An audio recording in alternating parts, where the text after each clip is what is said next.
If your feet start burning the moment your head hits the pillow, and you have been told it is just neuropathy and there is nothing you can do, I want you to stay with me for the next 20 minutes. Because there is something you can do, and you can start tonight, in your bed, with no pills and no equipment. I am Dr. Marcus Okoro, board-certified cardiologist and heart surgeon. For almost 2 decades, I have worked with senior patients whose nerves are damaged from diabetes, from chemotherapy, from poor circulation, from years of standing on hard floors at work. I am going to share with you the exact 5 bedtime exercises I give every one of those patients. They take 10 minutes. You do them lying down. And they target the 3 physical reasons that nerve pain in your feet and legs gets dramatically worse the moment you lie down at night. I will warn you. Exercise number 3 is the one almost every senior gets wrong, and it is the one that does the most work to calm your nerves. So please do not skip ahead.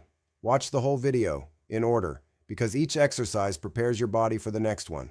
If you do them out of order, you will not get the same relief. Let me tell you about Doris. She was 74 years old when she walked into my clinic, exhausted. She had type 2 diabetes for 12 years and diabetic peripheral neuropathy in both feet for the last 3. Her complaint was simple. She could not sleep.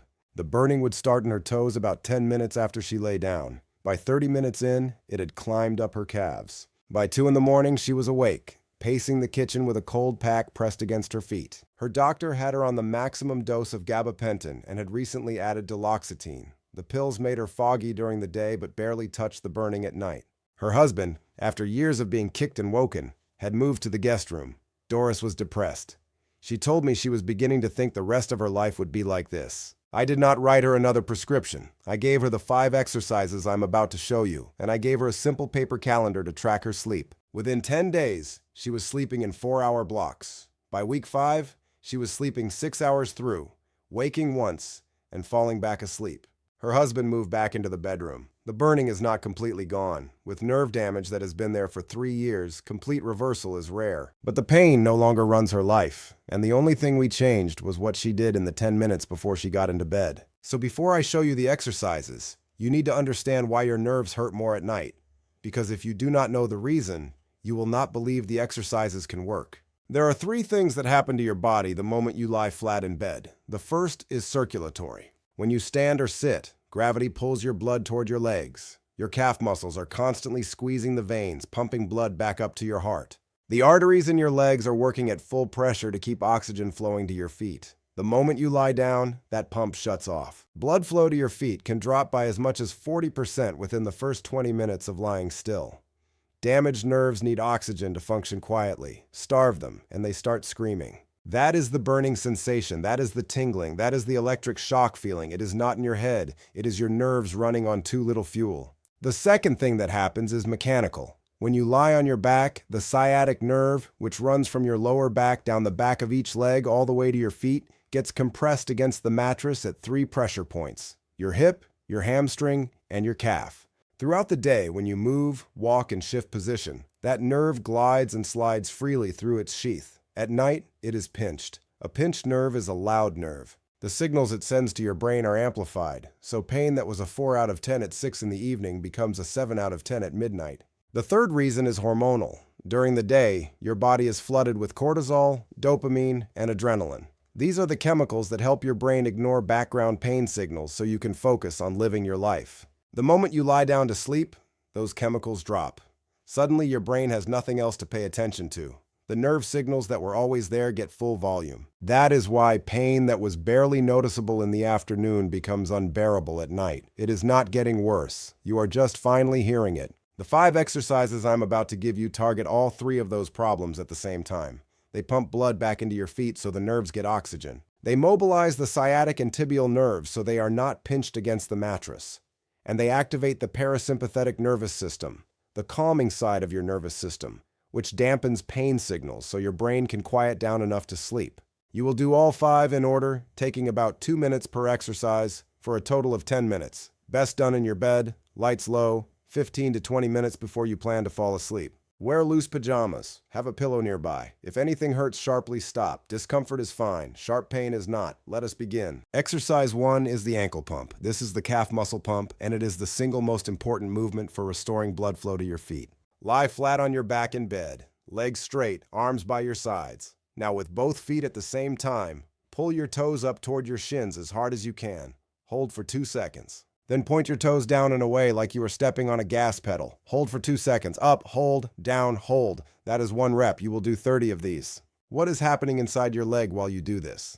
Every time you flex your foot up, your calf muscle, the gastrocnemius and the soleus, contracts. When it contracts, it squeezes the deep veins running through the calf. That squeeze pushes a slug of blood up toward your heart. When you point your foot down, the calf relaxes, and fresh blood rushes back into your foot from above. Up, squeeze, down, refill, 30 times. By the time you finish, you will have moved more blood through your feet than 10 minutes of lying still ever would. You will feel a warm, almost tingly flush move into your toes by repetition 20. That is exactly what you want. That is oxygenated blood reaching the small nerves at the ends of your toes. For some patients with severe neuropathy, this single exercise reduces the burning by half within a week of nightly use. Now, the biggest mistake seniors make with this exercise, they do it too fast. 20 seconds, 30 pumps, done, and they wonder why nothing happened. The pumping must be deliberate. 2 seconds up, 2 seconds down. The calf needs that full squeeze. If you rush, the calf only half contracts, and the veins do not empty properly. Slow is strong. Slow is the answer. Exercise 2 is toe curls and spreads. This one wakes up the tiny intrinsic muscles in your feet and reactivates the small sensory nerves that feed your toes. These are the nerves that get hit first in diabetic neuropathy and chemotherapy-induced neuropathy. They are also the nerves that respond first to gentle exercise. Still lying on your back, leave your legs straight. Now, scrunch up the toes of both feet at the same time like you are trying to grab a marble with each foot. Hold for 3 seconds. Then spread your toes apart as wide as you can like you're trying to make space between every toe. Hold for 3 seconds. Scrunch, spread, scrunch, spread. 20 repetitions. The first few times you do this, you may find that your toes barely move, especially the smaller toes, the 3rd, 4th, and 5th. They have been numb for so long that the brain has lost the wiring. Do it anyway. The neural pathway rebuilds with repetition. Within 2 weeks of doing this nightly, most patients report that they can feel their toes spread for the first time in years. With that returning sensation, the brain stops sending phantom burning signals to fill in the missing information. You may also feel a strange cramping in the arch of your foot the first few sessions. That is normal. The small muscles in the foot have been deconditioned. Stretch gently if it cramps, then resume.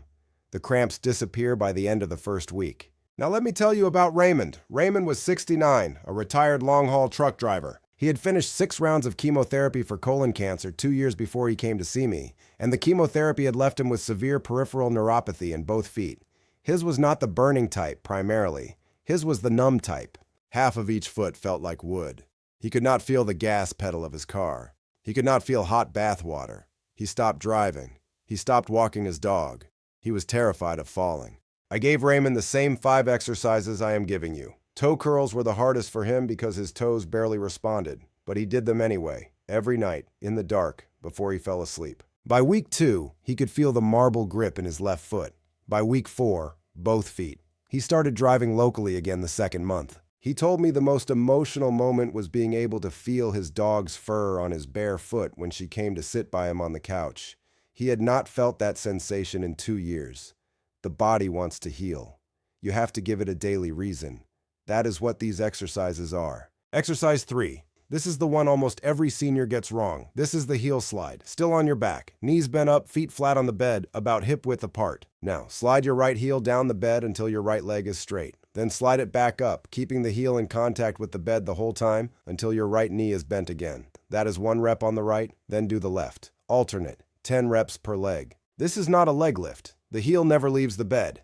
The friction of your heel sliding against the sheet is intentional. It activates the deep hip flexor, the psoas, which sits behind your gut and attaches to your lower spine. Activating the psoas releases tension on the lumbar spine, which decompresses the sciatic nerve right at its root. At the same time, the sliding motion pumps the hamstring and the quadriceps, which moves a much larger volume of blood through the thigh than the ankle pump alone can do. Most seniors get this wrong by lifting the leg into the air instead of sliding the heel. When you lift the leg, you fire the wrong muscles. You crunch the lower back and you compress the very nerve you are trying to free. Keep the heel down. Slide. Do not lift. The most common feedback I get after the first week of doing heel slides is this. Patients tell me the burning that used to climb up the back of their calf has stopped at the ankle. That is because you have decompressed the tibial nerve, the major sensory nerve of the lower leg. With the tibial nerve no longer pinched, the burning signal cannot travel up. The exercise literally turns down the volume. If you have severe arthritis in the hips or knees, slow this down. 2 reps per leg, then build. Comfort first. Exercise 4 is the bent knee air bicycle. This one is the most powerful nerve mobilization exercise in the entire routine. It frees the sciatic nerve, increases circulation through the entire leg, and gently mobilizes the lumbar spine. Lying on your back. Bring both knees up toward your chest. Knees bent. Now, with one leg at a time, slowly extend the leg out and up, as if you are pressing your foot toward the ceiling. Then bend the knee and bring it back toward your chest. While you are doing that, the other leg extends out. It is a slow cycling motion in the air. Slow, not fast. 3 seconds per leg. 10 cycles, meaning 10 reps with each leg. What is happening here is critical. The sciatic nerve runs from the lower spine, through the buttock, down the back of the thigh, splits at the knee, and continues down the lower leg as the tibial and common peroneal nerves. When the nerve is shortened, it stops gliding. The signal it sends becomes static. Static is pain. The slow bicycle motion stretches the nerve to its full length, then shortens it, then stretches it again. With each cycle, the nerve learns to glide freely inside its sheath. The static drops. The signal cleans up. Pain volume falls. A small note.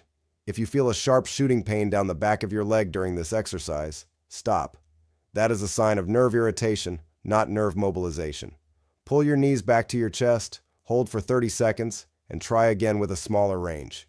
You should feel a gentle stretch, never a shock. Some patients report a wave of warmth that travels down the leg as they finish their 10th cycle. That is increased perfusion. Your nervous system is recognizing that blood is flowing freely again, and it releases the chronic pain inhibition signals that had been holding things tight. That warm wave is the relief beginning. Exercise 5 is legs up the wall. This is the closing exercise. This is the one that uses gravity to drain your legs and quiet your nervous system into sleep mode. Move close to the headboard of your bed or to a wall. Lie on your back, with your buttocks as close to the wall as you can comfortably get them. Now, swing your legs up the wall so your legs are vertical, feet pointing at the ceiling, the backs of your legs resting against the wall. Arms relaxed by your sides or on your belly, eyes closed. Stay there for at least 5 minutes. 8 to 10 minutes is better. What is happening here is the opposite of what happens during the day. During the day, gravity pulls blood, fluid, and lymph down into your feet. At night, with your legs up,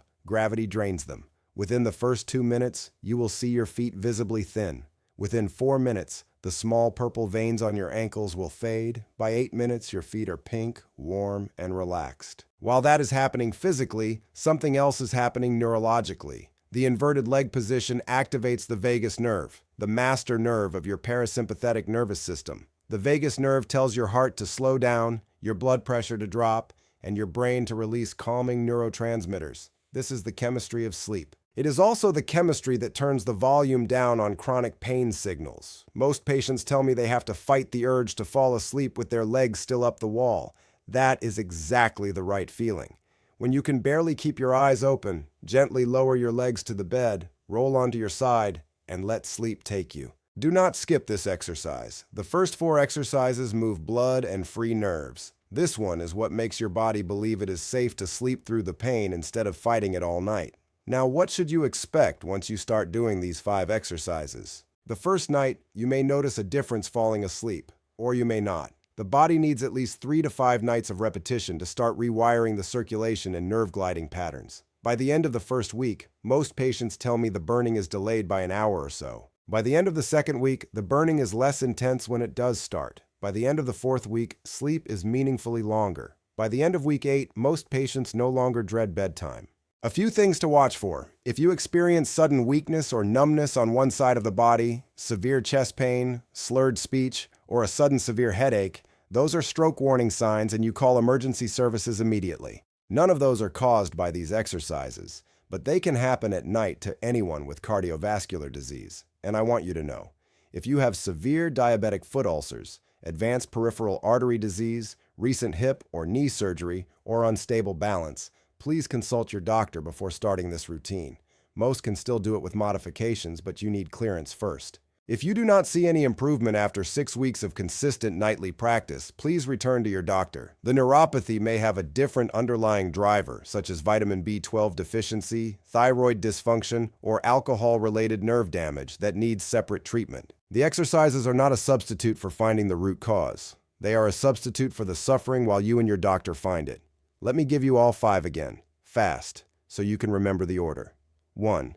Ankle pumps. 30 slow flex and points. Builds the calf pump.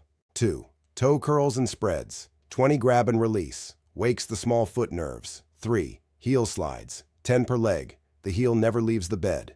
Frees the tibial nerve. 4. Bent knee air bicycle. 10 slow cycles. Frees the sciatic nerve. 5. Legs up the wall. 5 to 10 minutes. Drains the legs. Calms the nervous system. Prepares you for sleep. 10 minutes total. In bed. Lights low, every night. That is the entire prescription. I am Dr. Marcus Okoro. If you are going to try this tonight, leave me a comment that says I will try it tonight. I read every comment, and there is something powerful about putting it in writing. And come back tomorrow, because the next video I am posting is on the 4 leg cramps at night that are not muscle cramps at all, and the 3-minute fix for each one. If you are not subscribed yet, please subscribe so the next video reaches you. Take care of yourself, and I will see you tomorrow.